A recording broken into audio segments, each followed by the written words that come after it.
మనస్సాక్షిని శుద్ధి చేస్తుంది. ఏంటండి మనస్సాక్షిని శుద్ధి చేయడం అంటే, నీటి బాప్తిసం పొందక ముందు ఏ తప్పు చేసినా భయం ఉండదు. మాట్లాడినా, తిట్టేసినా, గొడవలకు వెళ్ళిపోయినా, లేదంటే భయంకరమైన పరిస్థితిలో ఉన్న భయం ఉండదు.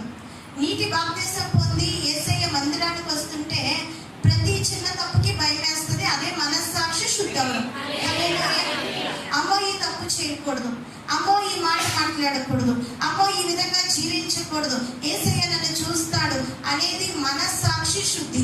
ఎప్పుడు జరుగుతుంది అంటే, ఆయన మందిరానికి నువ్వు వస్తావుగా, వచ్చిన రోజు నుండి మనస్సాక్షి శుద్ధి అవుతూ ఉంటుంది. హల్లెలూయా. ఎప్పుడైతే నీటి బాప్తిసం పొందామో ఆయన రక్తం